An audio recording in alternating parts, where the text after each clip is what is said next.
성경 한 구절 읽어보겠습니다. 너희 허물이 이러한 일들을 물리쳤고 너희 죄가 너희에게 오는 좋은 것을 막았느니라.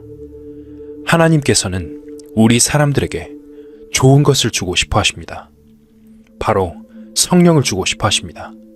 그러나 여러분 마음 속에 감춰놓은 죄가 그 성령을 못 받도록 가로막고 있는 것입니다. 그렇기 때문에 하나님 앞에 자신의 죄를 솔직히 털어놓는 마음이 굉장히 중요한 것입니다. 마태복음 13장을 읽어보겠습니다.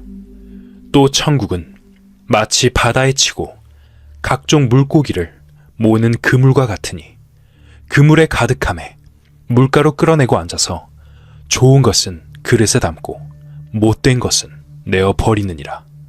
세상 끝에도 이러하리라.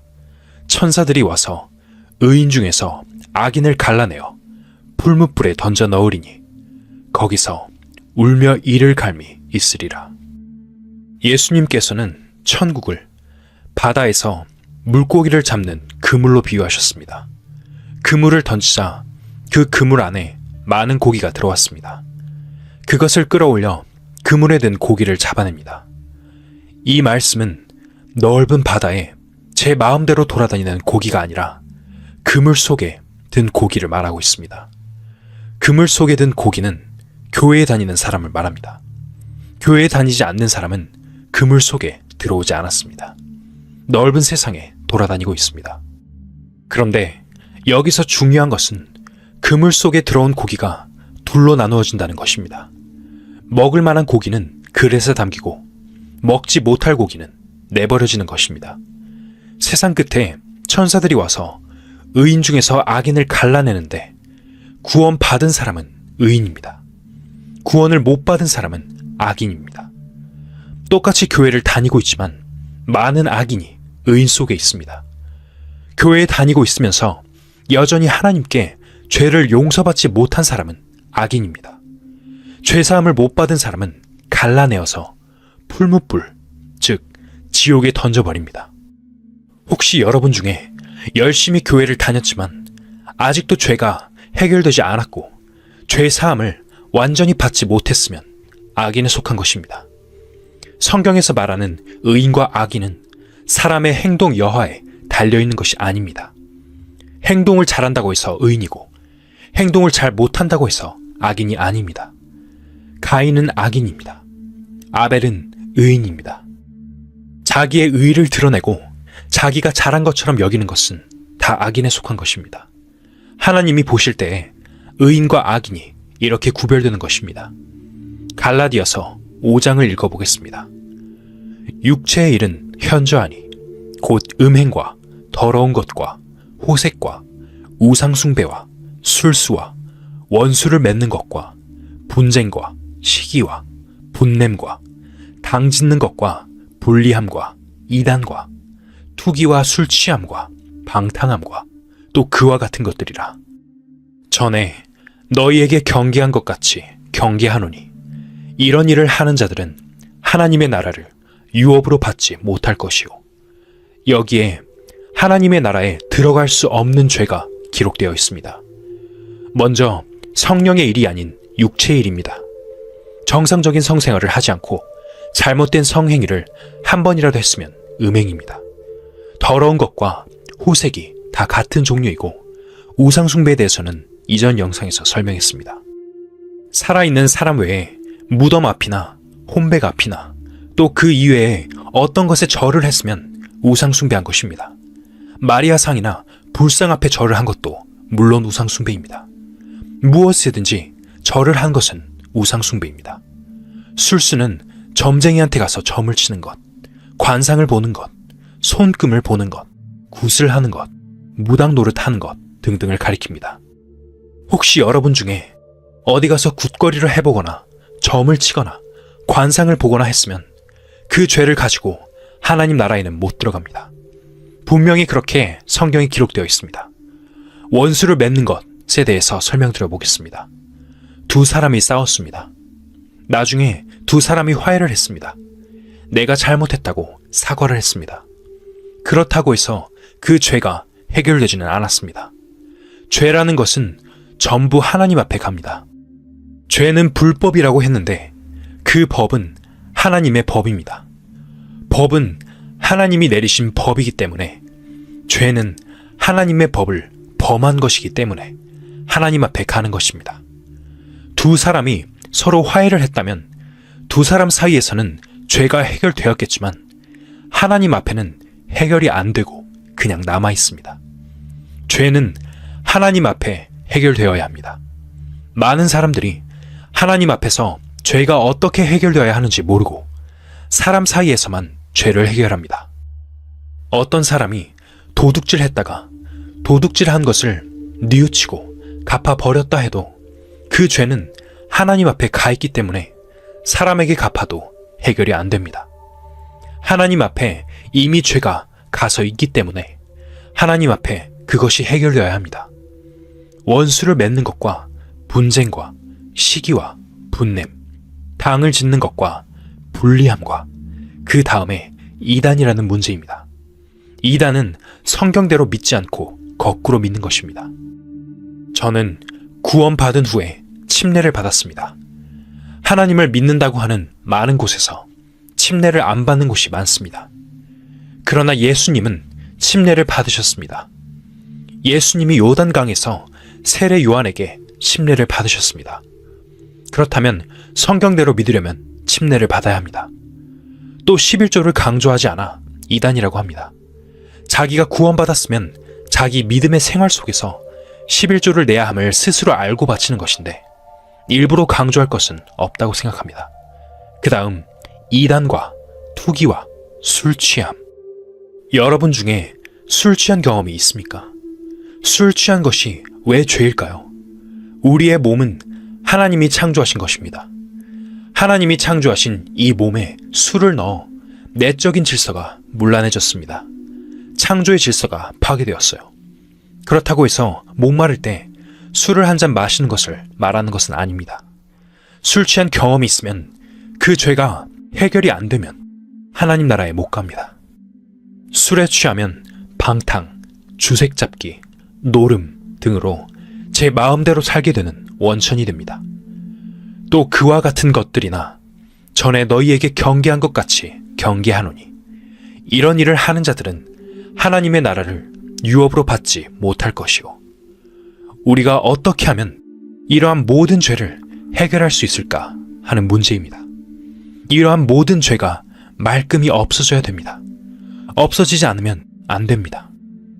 이사야 57장을 읽어보겠습니다.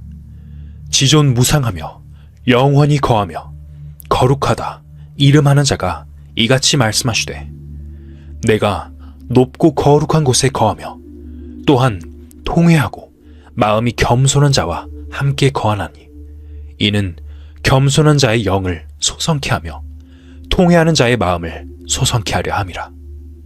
자기에게 죄가 있는 줄 알고 그 죄를 마음속에 통회하는 마음. 아, 나는 참 악하구나. 내가 하나님 앞에 이런 죄를 지었다니 하고 마음이 겸손해지면 하나님께서는 통회하고 마음이 겸손한 자와 함께 하신다 했습니다. 통회하는 자의 마음을 소성케 하며 살리십니다.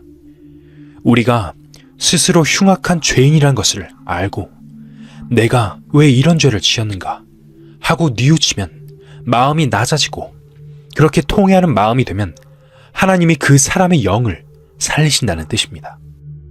죄를 많이 지어도 참으로 회개하는 사람, 참으로 통회하고 마음이 겸손해진 사람을 소성케 한다고 되어 있습니다. 비교적 죄를 적게 지은 사람, 사람이 판단하기에는 죄를 별로 안 짓고 사는 사람도 있는데 그런 사람은 구원받기가 참 어렵습니다. 마음속에 통회하는 마음이 일어나지 않기 때문입니다. 회개하는 마음이 일어나지 않습니다.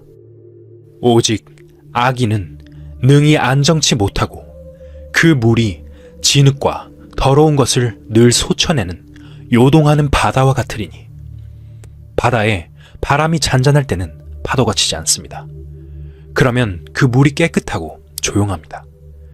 그러나 파도가 치면 그 파도 치는 물에 가라앉았던 온갖 것이 다 떠오릅니다. 사람들의 마음 속에는 안정이 없습니다. 걱정, 근심이 안에서 솟아오르고 탄식이 올라오고 한숨을 짓게 되고 어떤 때는 남을 향해서 화가 막 일어나서 견딜 수 없습니다. 안정이 없는 것입니다. 안정이 없는 마음이 죄인의 마음입니다. 여러분 마음 속에 안정이 없는 이유가 무엇입니까? 죄 때문에 그렇습니다. 내 하나님의 말씀에 악인에게는 평강이 없다 하셨느니라. 악인에게는 평강이 없습니다. 우리가 이제 죄를 어떻게 처리하느냐, 죄를 해결하는 문제가 가장 중요한 문제입니다. 지금까지 성경은 사실이다 라는 제목을 걸고 몇 가지 신뢰를 여러분들에게 말씀을 드렸습니다. 하나님께서 말씀으로 이 세상을 창조하셨는데 그 말씀이 자연의 법칙이라는 것입니다. 하나님의 말씀은 두 가지가 있는데 하나는 자연 법칙이고 하나는 영혼의 법칙입니다. 자연의 법칙은 과학의 법칙입니다. 영혼의 법칙은 성경입니다. 성경 말씀을 깨달으면 영혼 속에 질서가 잡힙니다. 그 영혼이 안정이 됩니다. 죄 문제가 해결되어 버리는 것입니다. 인류가 살고 있는 현재 이 역사를 보면 구약 성경은 BC의 역사를 간추려 놓은 것이고 신약 성경은 AD의 역사입니다. 인류의 역사가 BC와 AD로 나누어졌는데 성경이 바로 이 인류의 역사 전체와 깊은 관련이 있고 성경 말씀대로 되어가는 것을 우리가 공부했습니다.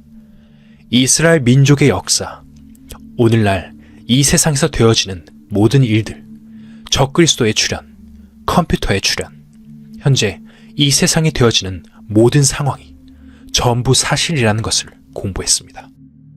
이제 앞으로 남은 문제는 끝이 온다든지 예수님이 재림하신다든지 큰 전쟁이 일어나는 환난의 문제입니다.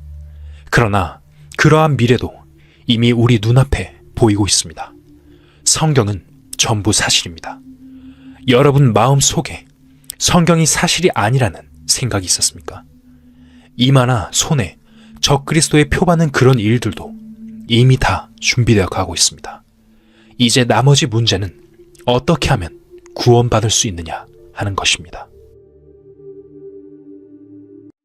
성경 한 구절 읽어보겠습니다. 태초에 말씀이 계시니라. 이 말씀이 하나님과 함께 계셨으니 이 말씀은 곧 하나님이시니라. 참 이상한 말입니다. 태초에 말씀이 계셨는데 말씀이 하나님이라는 말이 상당히 생소하게 들릴 것입니다. 말씀이 어떻게 하나님일까요? 이어서 요한 1서 1장을 읽어보겠습니다. 태초부터 있는 생명의 말씀에 관하여는 우리가 들은 바요, 눈으로 본 바요, 주목하고 우리 손으로 만진 바라. 여기 또 이상한 말이 있습니다. 태초부터 생명의 말씀이 계셨는데 우리가 그 말을 눈으로 보았다는 것입니다. 제가 지금 말하고 있는 말이 눈에 보이십니까? 한번 제가 말한 것을 눈에 보여드리겠습니다. 제 마음 속에 지금 무엇인가 생각하고 있다가 그 생각을 말로 하면 어떤 현상이 나타납니다. 제가 말한 대로 한번 해보세요.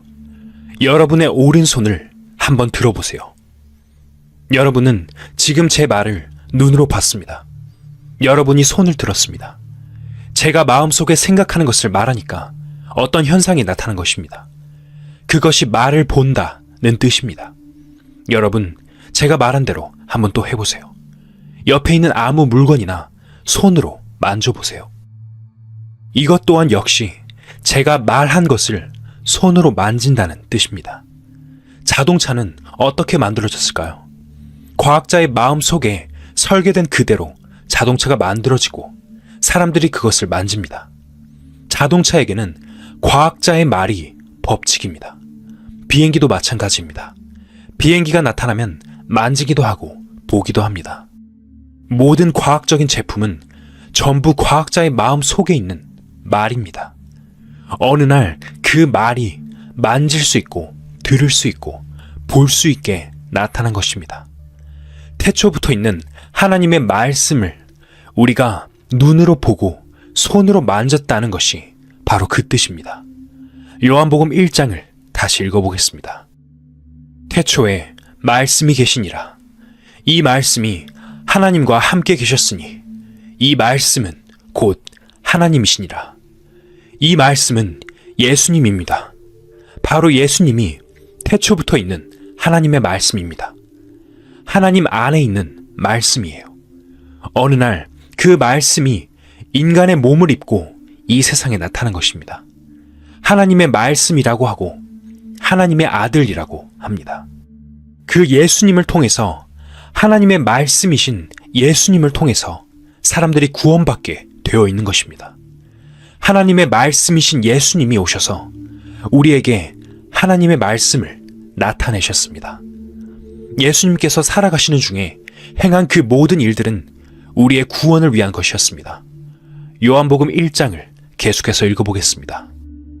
말씀이 육신이 되어 우리 가운데 거하심에 우리가 그 영광을 보니 아버지의 독생자의 영광이요 은혜와 진리가 충만하더라. 예수님은 하나님의 말씀이 육신이 되어 오신 분입니다. 저희가 묻되 우리가 어떻게 하여야 하나님의 일을 하오리까?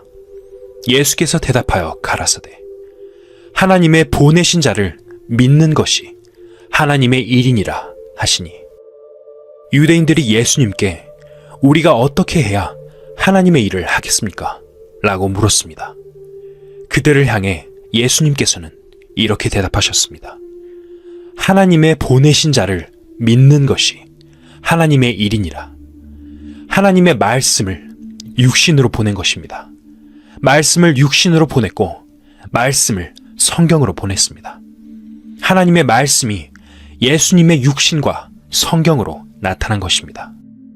예수님의 말씀도 하나님의 말씀이고 이 성경도 하나님의 말씀입니다. 성경은 하나님의 말씀이 기록된 것이고 예수님의 육신은 하나님의 말씀을 이루는 육체인 것입니다. 아담이 하나님의 말씀을 믿지 않고 마귀의 말을 믿었기 때문에 죄가 인간 속에 들어왔고 죄악 세상이 되었습니다. 그것을 다시 회복시키려고 하나님의 말씀을 보내셨고 사람들이 그 하나님의 말씀을 받아들이면 회복되는 것입니다. 그것이 구원입니다. 인간이 하나님의 말씀을 믿지 못하고 배척한 데서 죄가 들어왔습니다. 여러분의 마음 속에는 마귀의 말이 있습니다. 성경 이야기를 자꾸 들으면 속에서 거부 반응이 일어나는 것이 있어요. 자꾸 의심이 일어나려고 합니다. 그것이 마귀의 말입니다. 그 마귀의 말을 물리치고 하나님의 말씀을 받아들이면 여러분이 구원받을 수 있고 회복될 수 있습니다. 하나님의 말씀을 믿지 못해서 죄악 세상이 되었으니까 하나님의 말씀이 와서 다시 회복시키는 것입니다. 하나님의 말씀이 이 세상에 육신으로 나타나셨고 성경으로 나타난 것입니다. 하나님의 보내신 자를 믿는 것이 하나님의 일이니라. 믿는 것이 하나님의 일입니다. 자, 이제 그럼 무엇을 어떻게 믿어야 할까요? 내 아버지의 뜻은 아들을 보고 믿는 자마다 영생을 얻는 이것이니 마지막 날에 내가 이를 다시 살리리라 하시니라. 이전 영상에서 우리가 나더러 주여 주여 하는 자마다 천국에 다 들어갈 것이 아니요 다만 하늘에 계신 내 아버지의 뜻대로 행하는 자라야 들어가리라 라는 말씀을 읽었습니다. 하나님의 뜻대로 행해야 천국에 들어간다고 되어 있습니다. 하나님의 보내신 일을 믿는 것이 하나님의 일이다. 믿는 것이 뜻이라는 말씀도 읽었습니다. 여기 40절에서는 내 아버지의 뜻은 아들을 보고 믿는 자마다 영생을 얻는 이것이니 라고 했습니다. 이 육신의 눈으로는 지금 못 봅니다. 우리는 이 성경을 통해서 마음의 눈으로 하나님의 보내신 아들을 보는 것입니다. 믿어서 영생을 얻었으면 아버지의 뜻대로 행한 것입니다. 바로 그것이 내 아버지의 뜻대로 행하는 자라야 들어가리라 하는 말씀의 뜻입니다. 성경 한 구절 읽어보겠습니다. 율법을 쫓아 거의 모든 물건이 피로써 정결케 되나니 피 흘림이 없은즉 사함이 없느니라. 사함이라는 말은 용서함이라는 뜻입니다. 죄의 값은 사망이기 때문에 피를 흘리지 않으면 사해지지 않습니다. 피 흘린다는 말은 죽는다는 뜻입니다. 피가 흘려져야 죄가 사해집니다. 여러분이 죄를 지었으니까 그 죄값은 피입니다. 피를 흘려야 됩니다. 레위기 17장을 읽어보겠습니다. 육체의 생명은 피에 있음이라. 내가 이 피를 너희에게 주어 단에 뿌려 너희의 생명을 위하여 속하게 하였나니 생명이 피에 있으므로 피가 죄를 속하느니라. 생명이 피에 있으므로 피가 죄를 속하느니라. 육체의 생명은 피입니다. 이 피 속에 죄가 흐릅니다. 그러니까 죄 사함을 받으려면 피를 흘려야 합니다. 아벨이 양의 피를 흘려서 하나님께 바쳤다는 뜻이 바로 거기에 있습니다. 구약시대에 하나님께서 이스라엘 민족의 죄를 사하시려고 어떻게 명령하셨는지 한번 살펴보겠습니다. 성전 대문에 들어서면 제단이 있습니다. 짐승을 잡는 곳과 씻는 곳이 있어 그곳에서 짐승을 잡아 피를 가지고 지성소로 들어갑니다. 지성소는 하나님이 계신다는 상징적인 곳입니다. 이스라엘 사람 가운데 어떤 사람이 죄를 지었으면 그 죄를 씻기 위해서 자기 분수대로 부자는 소를 잡고 중산층 사람은 양을 잡고 아주 가난한 사람은 비둘기를 잡습니다. 양이나 소를 제사장에게 가져다 주면 제사장이 제단에서 양을 잡습니다. 그리고 그 피를 받아서 휘장을 열고 지성소에 들어가서 뿌립니다. 그러면 제물을 바친 사람의 죄가 사해진다는 뜻입니다. 그렇지만 이것은 비유입니다. 비유이기 때문에 실제로는 그렇게 해서 영원한 죄 사함을 얻을 수 없다고 성경에서는 말하고 있습니다. 히브리서 10장을 읽어보겠습니다. 율법은 장차 오는 좋은 일의 그림자요 참 형상이 아니므로 해마다 늘 드리는 바 같은 제사로는 나아오는 자들을 언제든지 온전케 할 수 없느니라. 성전의 제사 제도는 율법입니다. 율법적인 제사인데 이것은 그림자에 불과하고 참 것이 아니기 때문에 이것이 완전한 죄사함을 주지는 못한다고 말합니다. 이어서 4절을 읽어보겠습니다. 이는 황소와 염소의 피가 능히 죄를 없이 하지 못함이라. 제사는 상징적인 것이기 때문에 죄를 없이 할 수는 없습니다. 단지 하나의 비유로 주신 것입니다. 그 다음 5절을 보겠습니다. 그러므로 세상에 임하실 때에 가라사대 하나님이 제사와 예물을 원치 아니하시고 오직 나를 위하여 한 몸을 예비하셨도다. 이 짐승의 피로서는 죄를 없이 할 수 없기 때문에 죄를 없이 할 수 있는 피를 가진 한 몸을, 사람과 같은 몸을 하나 준비하셨다고 말씀하신 것입니다. 사람과 같은 몸을 준비하셨습니다. 그 몸은 죄가 있는 몸이면 안 됩니다. 요한복음 1장을 읽어보겠습니다. 이튿날 요한이 예수께서 자기에게 나아오심을 보고 가로되 보라 세상 죄를 지고 가는 하나님의 어린 양이로다. 양이 제단에서 죽습니다. 제단에서 양이 죽고 하나님이 계시는 지성소 안에 들어가서 그 피를 하나님께 보이면 그 양을 바치는 사람의 죄가 사해집니다. 그 양은 바로 예수님이었습니다. 우리의 죄값을 대신 갚아줄 수 있는 피는 예수님의 피뿐입니다. 예수님은 우리의 죄를 짊어지고 십자가에 피 흘리시려고 이 세상에 오신 것입니다. 그 예수님이 하나님 앞에 양이 되셨습니다. 보라, 세상 죄를 지고 가는 하나님의 어린 양이로다. 예수님이 십자가에서 흘린 그 피로써 여러분의 죄가 사실은 용서가 되어 있습니다. 여러분의 죄값 때문에 피를 흘리신 것입니다. 고린도후서 5장을 읽어보겠습니다. 하나님이 죄를 알지도 못하신 자로 우리를 대신하여 죄를 삼으신 것은 우리로 하여금 저희 안에서 하나님의 의가 되게 하려 하심이니라. 우리가 죄를 지었기 때문에 우리가 피를 흘려 죽고 지옥에 가야 합니다. 멸망받는 것입니다. 그런데 하나님이 죄를 알지도 못하신 자로 우리를 대신하여 죄를 삼으셨다고 되어 있습니다. 하나님은 하늘 위에 계시는데 두 가지 속성을 가지고 계십니다. 하나는 사랑입니다. 또 다른 하나는 공의입니다. 여기 죄인이 있습니다. 하나님 앞에 죄를 지었기 때문에 이 사람은 하나님 앞에 갈 수 없습니다. 하나님께서는 이 사람을 무조건 사랑하시기 때문에 무조건 용서하시려고 하는데 공의의 성품이 죄를 용납할 수 없는 것입니다. 여전히 죄가 남아있는데 어떻게 무조건 사랑할 수 있겠습니까? 죄를 그냥 두고서는 무조건 사랑할 수 없습니다. 그 죄를 처리해야 합니다. 이 죄를 처리하지 않으면 안 됩니다. 하나님의 공의의 성품으로 심판하셔야 됩니다. 하나님께서는 죄는 미워하시니까 심판해야 됩니다. 그래서 예수님이 오셔서 십자가에서 대신 이 죄를 처리하셨습니다. 대신 죄가 처리되었기 때문에 예수님께서 이 세상에 태어난 모든 사람의 죄를 짊어지시고 우리를 대신해서 심판을 받으셨기 때문에 하나님께서는 죄인을 용서하신 것입니다.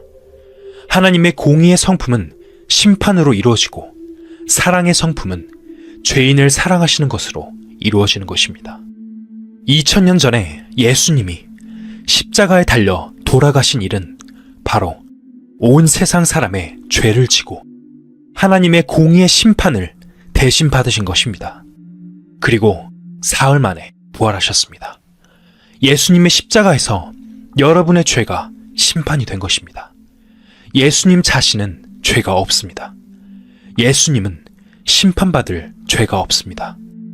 하나님이 죄를 알지도 못하신 자, 즉 예수님을 우리를 대신하여 죄인으로 삼으셨는데 예수님께서 왜 십자가에 달려 피 흘려 죽으셨을까요? 우리를 대신해 죽은 것입니다. 우리 모두를 위해 대신 죽은 것입니다. 여러분의 죄는 예수님이 십자가에서 이미 심판을 끝내버린 것입니다. 하나님은 여러분을 완전히 용서해 주셨습니다. 이 사실을 믿으셔야 합니다. 바로 이것이 예수님을 믿는 것입니다. 마태복음 26장을 읽어보겠습니다. 또 잔을 가지사 살해하시고 저희에게 주시며 가라사대 너희가 다 이것을 마시라. 이것은 죄 사함을 얻게 하려고 많은 사람을 위하여 흘리는 바 나의 피 곧 언약의 피니라. 예수님께서 십자가에 달리시기 전에 최후의 만찬 자리에서 제자들에게 말씀을 남기셨습니다.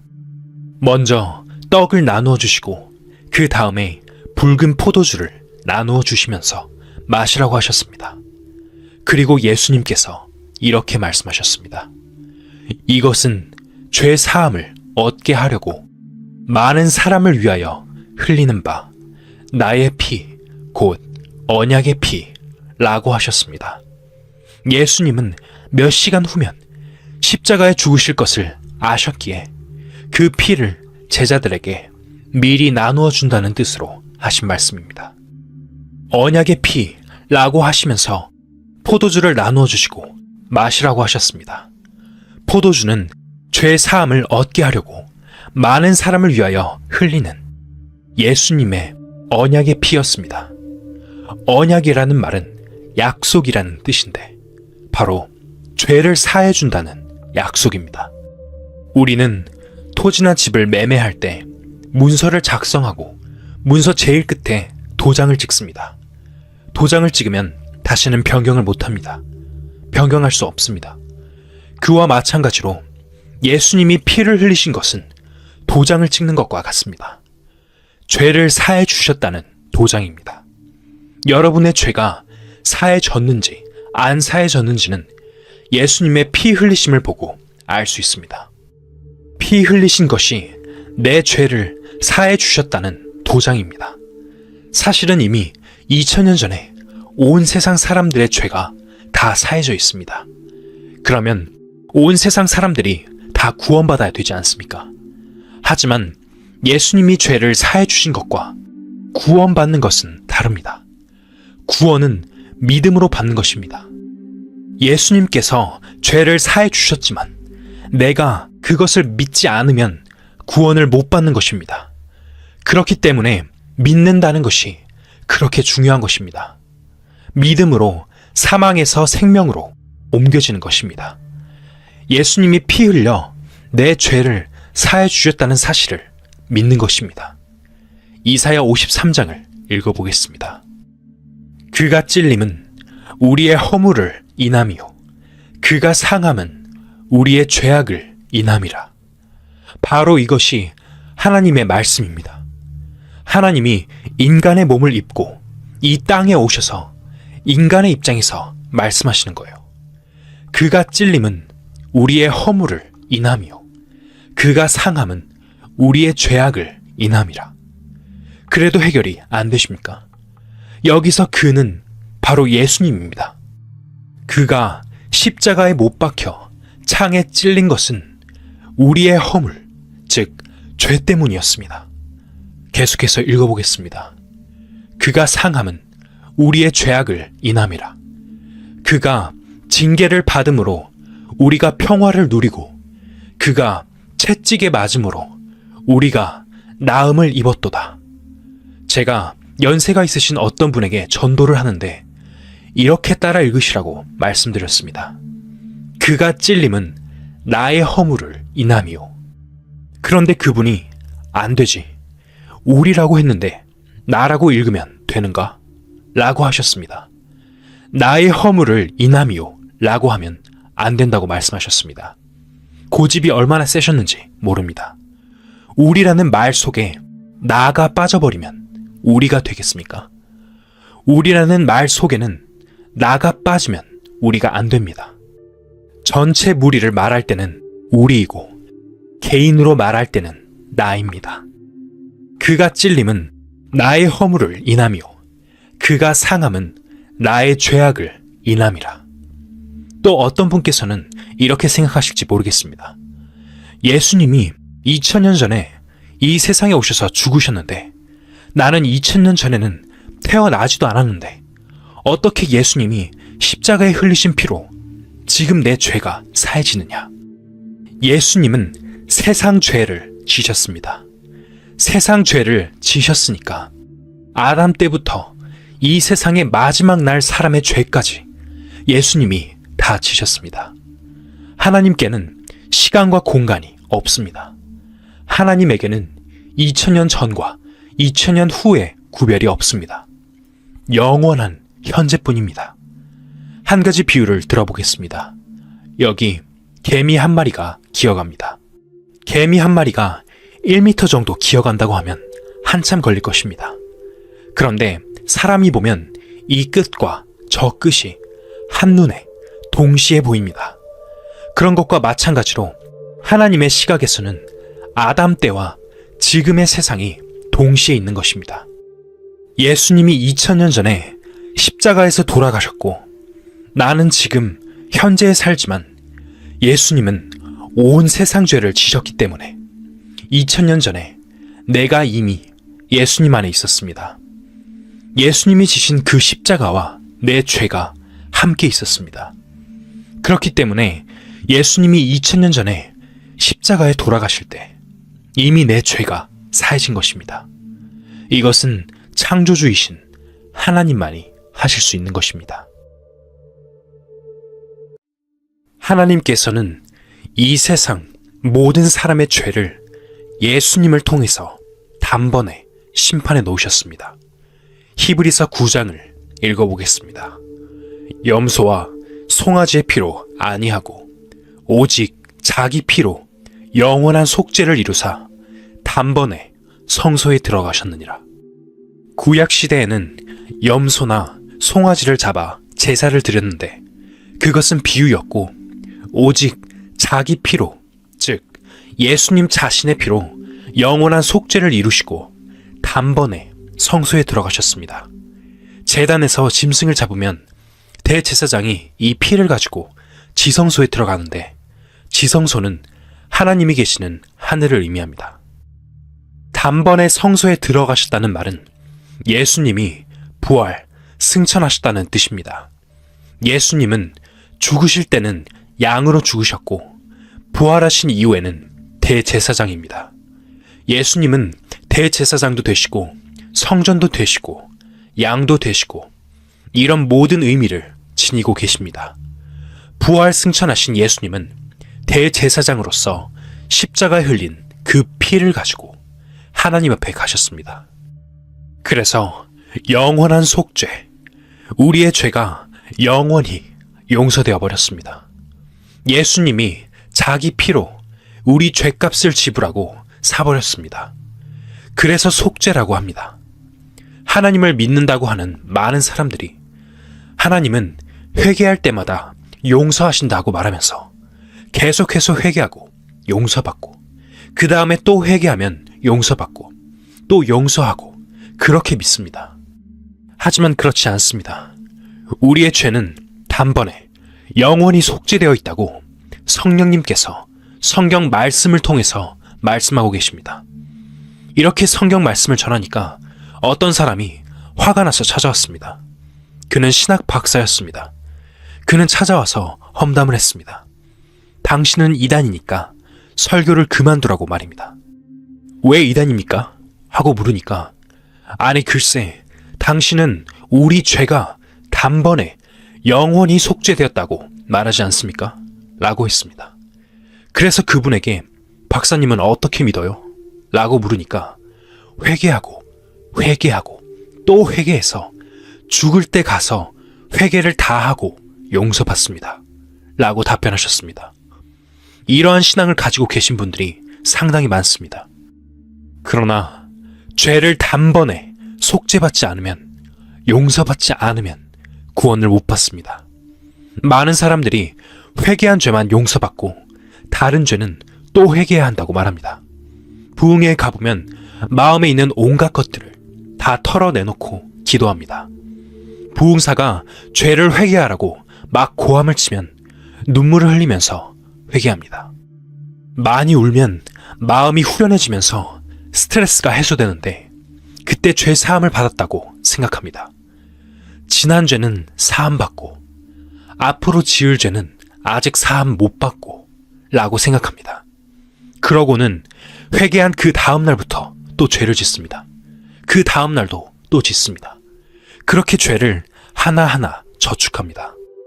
죄를 지을 때마다 회개가 안 나오니까 하나하나 모아두었다가 부흥회 할 때 가서 한꺼번에 왕창 회개하고 또 용서받을 작정입니다.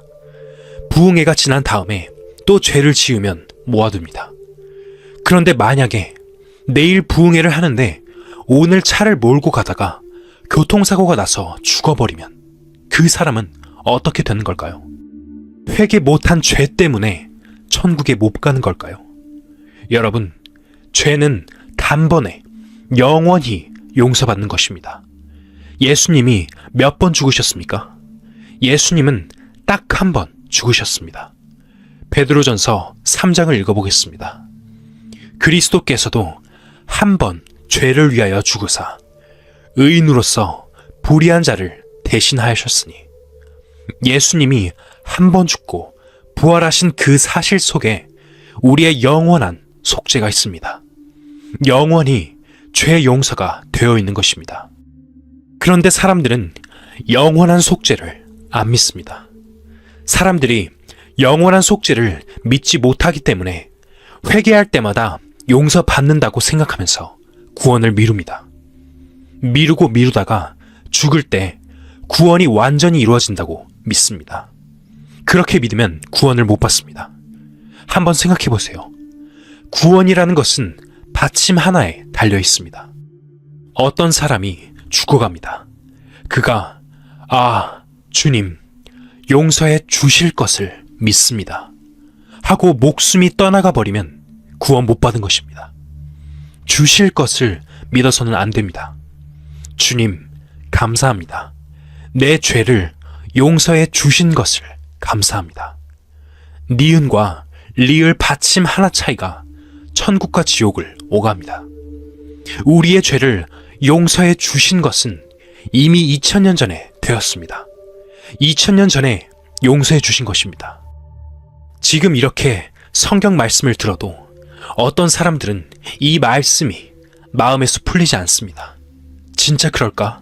하고 의심이 듭니다. 히브리서 9장을 읽어보겠습니다.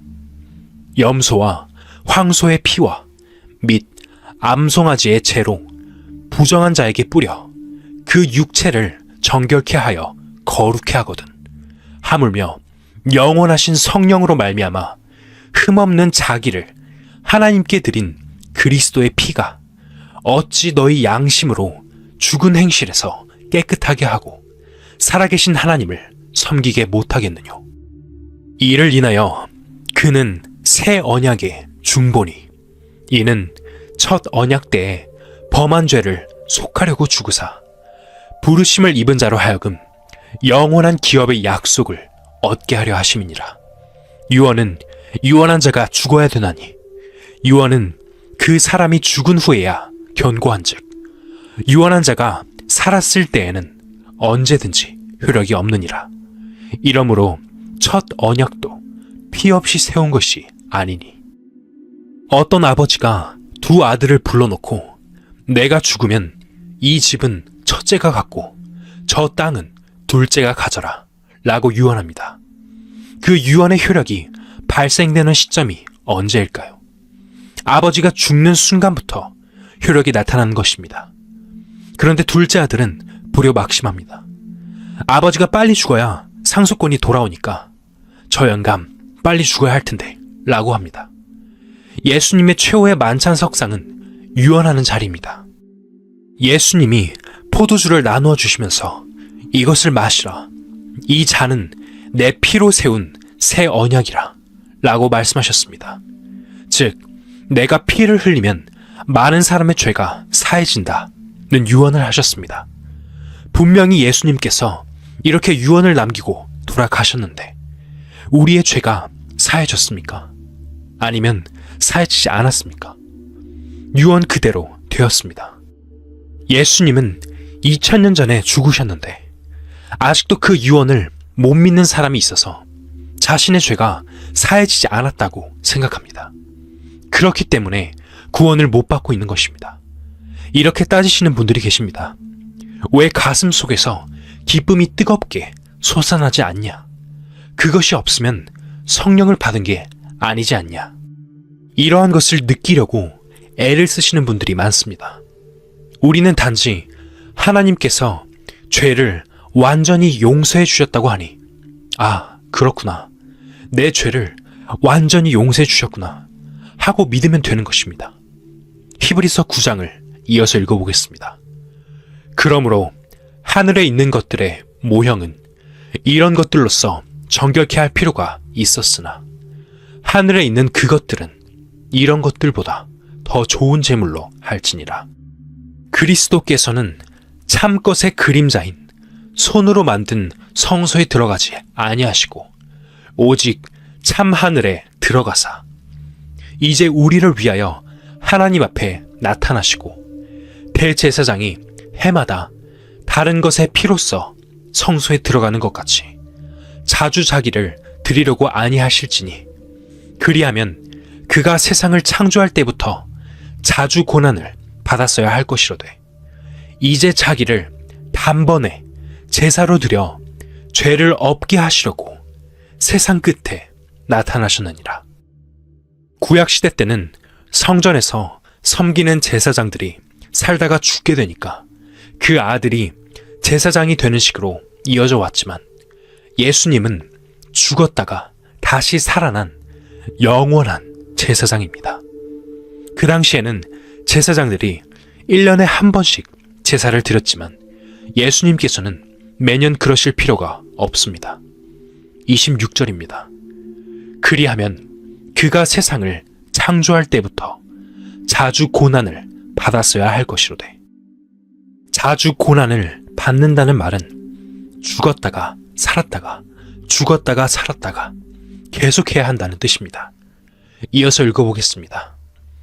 이제 자기를 단번에 제사로 드려 죄를 없게 하시려고 세상 끝에 나타나셨느니라.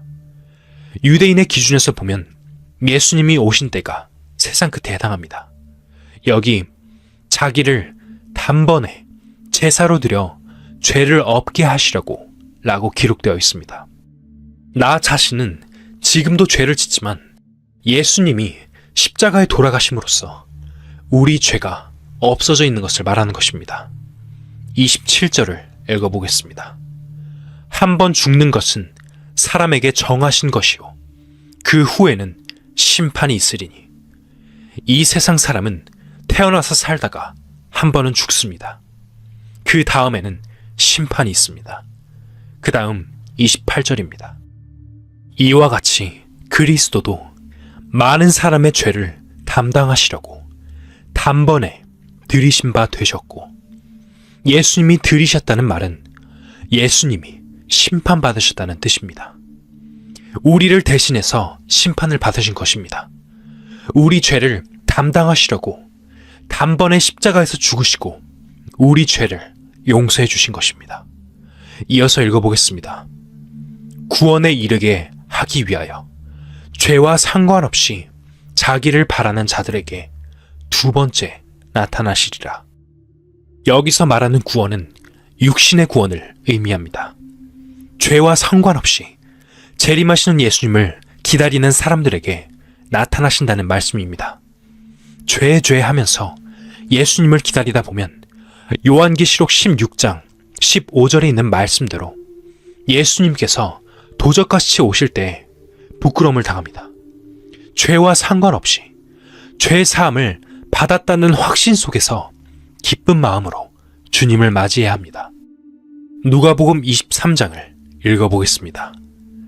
달린 행악자 중 하나는 비방하여 가로되 내가 그리스도가 아니냐 너와 우리를 구원하라 하되, 하나는 그 사람을 꾸짖어 가로되 내가 동일한 정죄를 받고서도 하나님을 두려워 아니하느냐.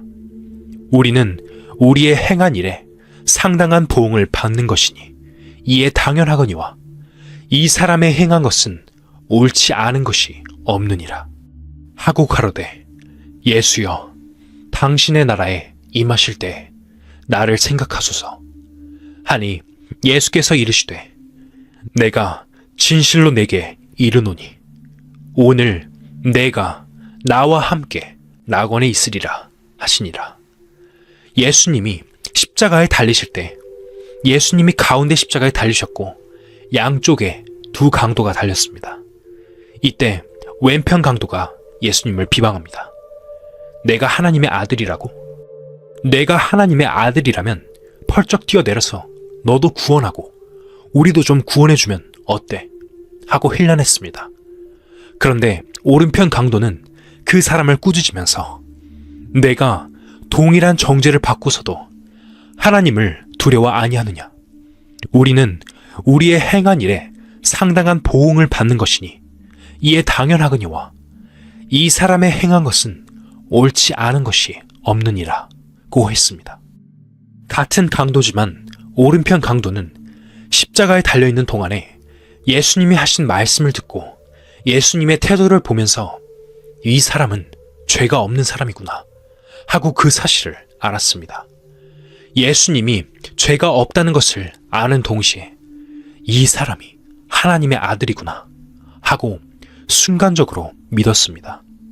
그래서 비방하는 강도를 책망하면서 우리는 강도 짓을 했으니까 당연하지만 이 사람은 무슨 죄가 있느냐?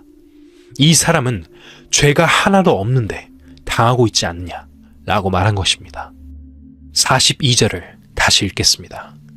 가로되 예수여 당신의 나라에 임하실 때 나를 생각하소서 하니, 이 사람은 오랫동안 예배당을 다닌 사람도 아니고 헌금 한 번 낸 일이 없고 기도도 한 번 하지 않았고 찬송을 부른 적도 없고 아무것도 한 일이 없는 사람이었습니다. 43절을 이어서 읽겠습니다. 예수께서 이르시되 내가 진실로 내게 이르노니 오늘 내가 나와 함께 낙원에 있으리라 하시니라. 이 사람은 구원을 받았습니다. 구원받은 사람이 죽으면 가는 곳이 낙원이기 때문입니다. 구원을 못 받은 사람은 죽으면 음부에 갑니다. 구원받기 위해서 평생 예수를 믿어야 되는 것은 아닙니다.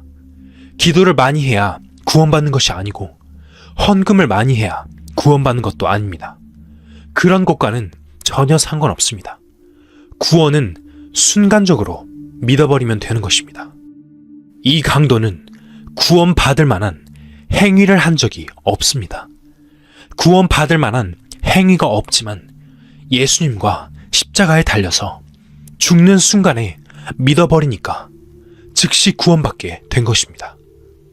여러분 중에도 이 세상을 어떻게 살아왔든지, 무슨 죄를 짓고 살아왔든지 그것이 문제가 아닙니다.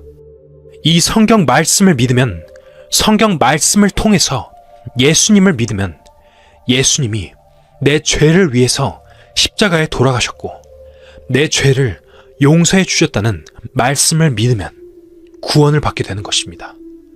하나님께 얼마나 감사합니까? 평생 죄를 짓고 살았어도 마음에 뉘우치고 예수님을 믿기만 하면 구원받습니다. 구원 못 받을 사람이 어디 있겠습니까? 그러나 믿음이 오지 않으면, 믿어지지 않으면 구원이 되지 않습니다. 믿는다는 것이 그렇게 중요한 문제인 것입니다. 여러분 마음 속에 믿음이 오지 않고 있으면, 믿어지지 않고 있으면 무언가가 가로막고 있는 것입니다. 그것은 거짓말이다. 이 성경은 거짓말이다.